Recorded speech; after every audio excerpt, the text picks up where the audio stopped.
7. Today's video is going to be me building a Coldframe. Unfortunately, the polytunnel came seriously a cropper in Storm Kira and Storm Dennis.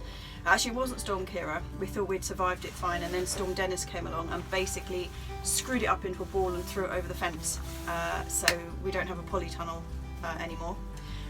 But from the wreckage of the polytunnel, I'm building a Coldframe. Coldframes are a bit of a funny one.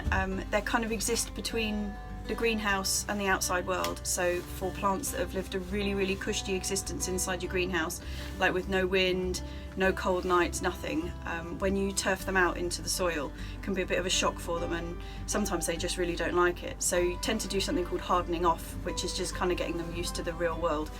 That's what a Coldframe's for. So ours is going to be going up against the side of the greenhouse. It will catch a bit of sun. Generally they have flaps so you can let the air in, but it's just not as harsh as the real world for your plants. So that's what I'm making today. So yeah, come on.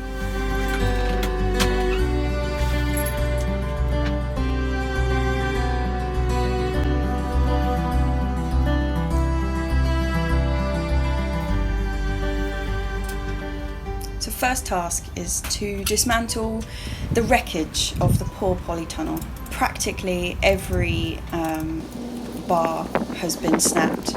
The only bits that are holding it together are where the bolts are, but they really are just broken and decrepit. You can see it's just snapped off totally.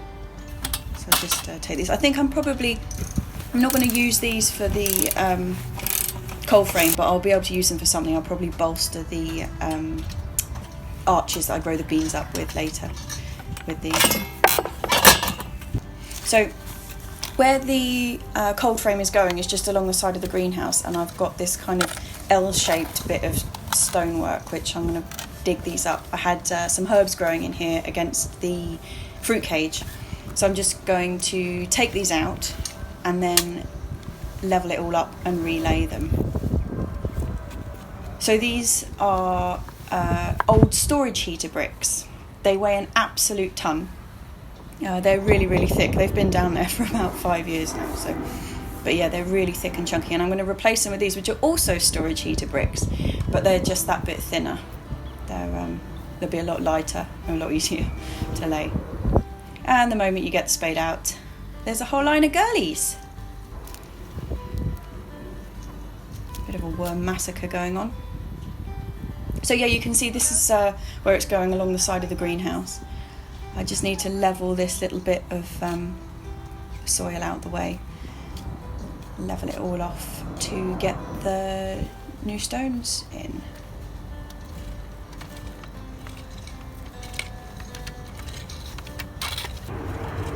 You can see the ones that I'm laying it up against are actually the shallow ones as well, so it shouldn't be too much of an issue.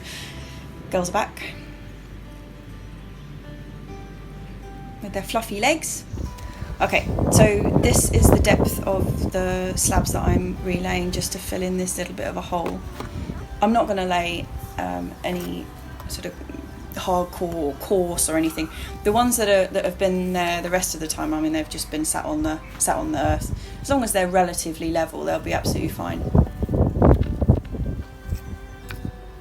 And they're going to form a path between where the Coldframe sits and where the next lot of raised beds are.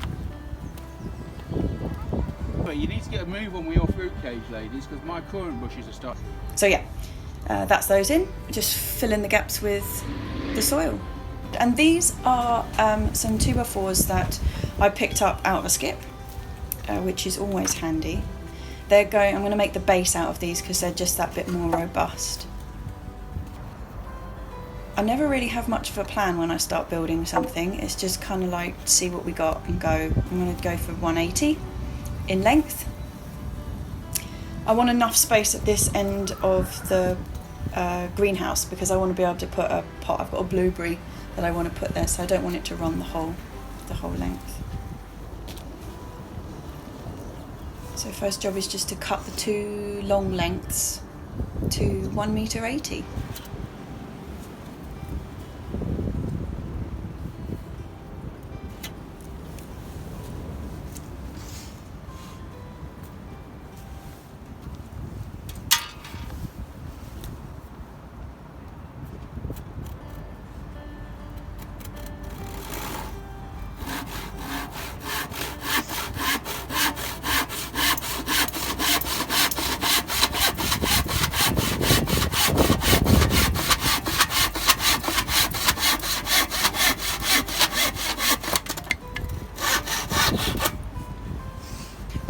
So that is the 2 long lengths, and then I've made the width about 40, which is just wide enough to fit the seedling trays in comfortable. And then it's time to discuss.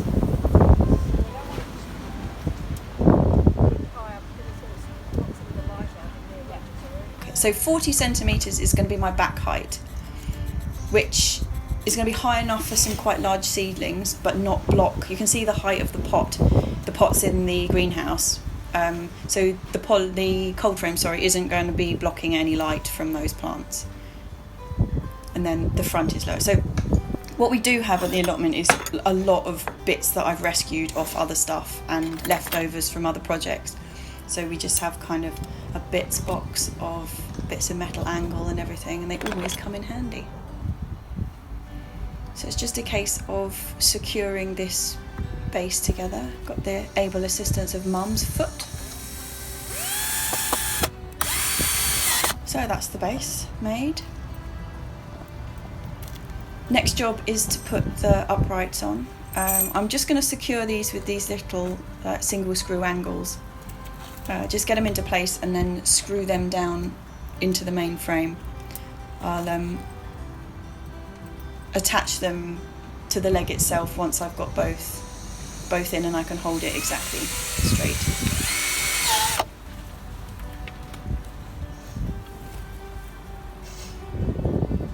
So that's all 4 of them. Last screw in there.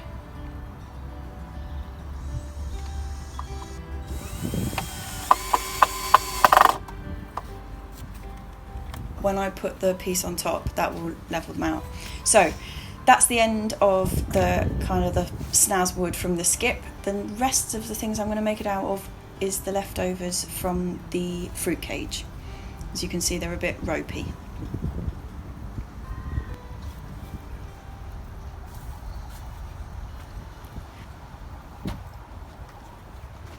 So now I've put those on, I can see, because the wood itself is a bit, it's been part of a fruit cage for the last 5 years, 6 years, it's a bit rough. So I'm just putting in some extra legs to support it. When you're using really rough wood, the first thing you have to do is just find yourself a nice clean end. So this has still got loads of screws in it, so I'm just taking off the worst of it on that end, and I'll start with a clean end. So as I've got a clean end, I've lined it up at the other side, and that's my 180 measurement. You can see that it's ever so slightly too long, but once I've screwed the other side and I force the leg into place, so I'm going to hold this side in a right angle with this plate, another find from the bits bin. So once I've held this up, I will force the other end so that the leg lines up exactly, and in that case it's 180 top and 180 top. So doing the slope, the easiest way to get the right angle is just to hold it up and hold it in place, draw your line, gives you the angle that you need, and then cut it.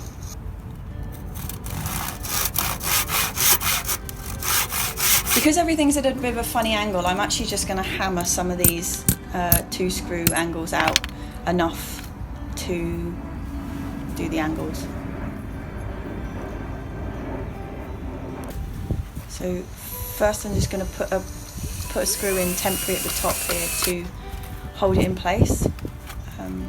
Otherwise I get into a right kerfuffle trying to get the bottom one in. So that's just going to tap it. And then this bent angle I will put underneath.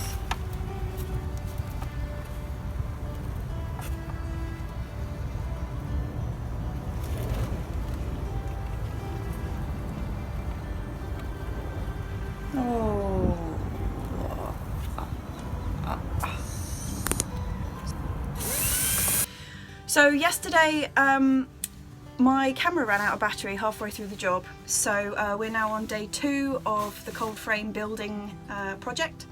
I got the base frame finished yesterday, and this morning I'm going to make the 2 lids, the flaps that go on top, put the hinges on, and then cover the whole thing in the remnants of the poor deceased polytunnel. Right, so this is how far I got yesterday afternoon before technology failed me, which is just the base. So this morning I'm going to make the 2 sections for the lids. I could make it in one, but it's just slightly more handy to have it in 2 because it means you can kind of treat different plants differently. One end would be much cosier than the other. So it's going to be the same in terms of making angles this way. I'm just going to do exactly the same on top except in 2 halves. So I've divided the 180 in half, and I will just check that from the outside. Like I say, I don't really do a lot of planning before I'm making. It tends to be just a bit, let's see what wood we've got and see what happens. So that should be half, and then I'll do the same at the bottom.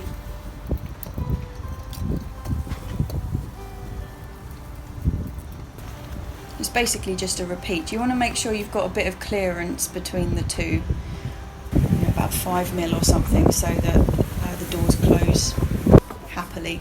So that's my 2 tops and bottoms. Next I do exactly the same thing to make my angle. Just draw a line upwards, and that's going to be the top of my frame. I'm going to use these plates to hold the frame in. That's going to be a bit of a weak angle at the top there, so I'll just use these on the outside and keep them nice and strong.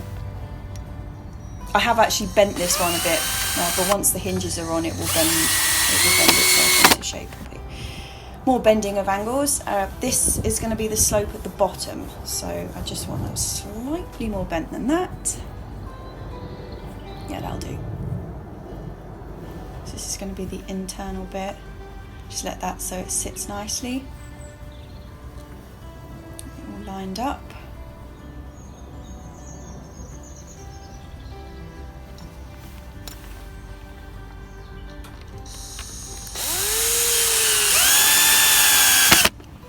Tap it back into place and get that attached.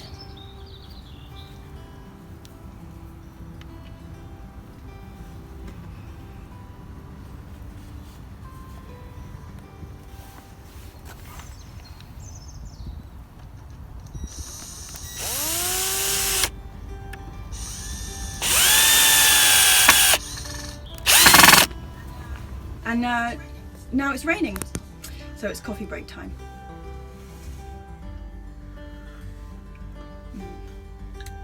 It's great.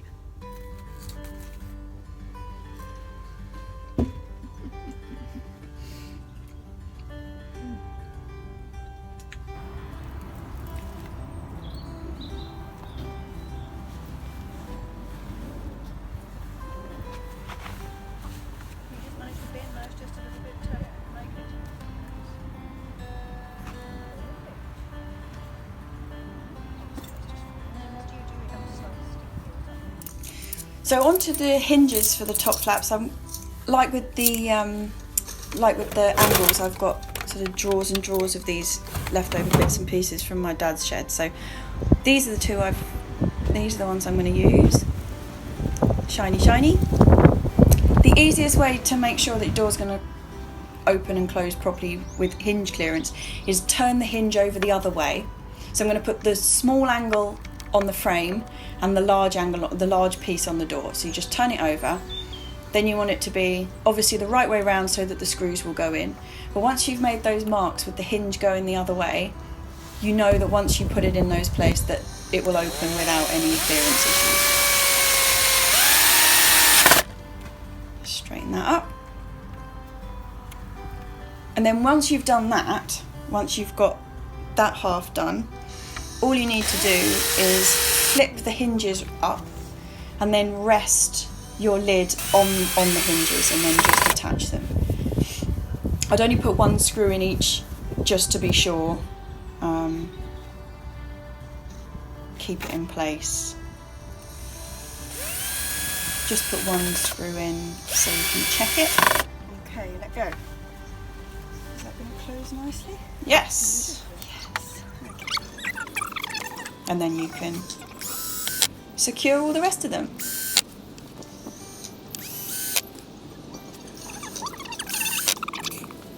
Okay, so that is our lids demonstrated nicely by Mum. with the hinges on. It's beautiful. Perfect.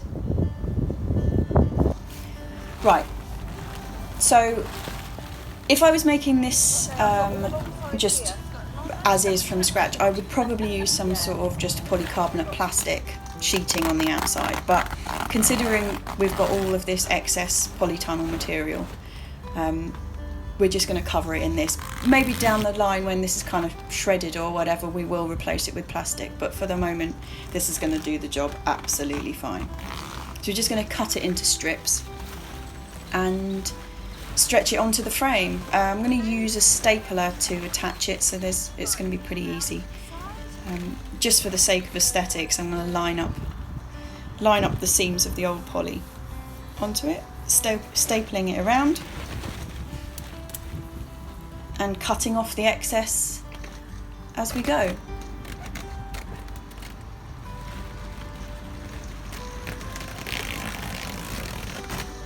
So now I've got the front on, we've turned it up.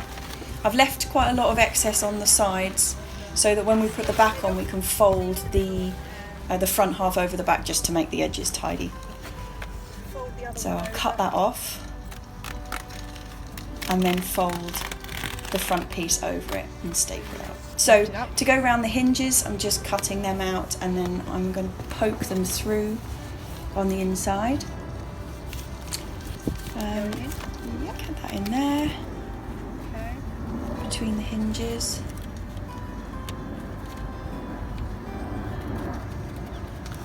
Okay, and then just staple them down. With the staples it shouldn't interfere with the doors. Right, so that's the bottom bit done. Excellent. I'm not going to put plastic over the top of the frames, I'm going to put it on the inside. That's just a choice for how it looks really, rather than, so I've just stapled it to the inside and now I'll just cut off around the edges. Tidy it up a little bit and I'll do the same to both, and essentially that's about it. Minding not to cut Mom's fingers off. Yep. And that's the door frame. So that's the project finished. Easy as pie really, wasn't it? And a bit of a nice demonstration. Flap, flap, flap.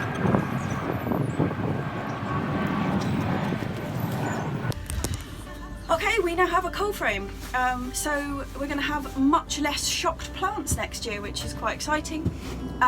If you enjoyed the video, please subscribe to my channel. I mean, videos come out a bit sporadically, but they are coming. And in the meantime, I will see you on Instagram. I am at plot_37. Be nice to see you over there. Bye!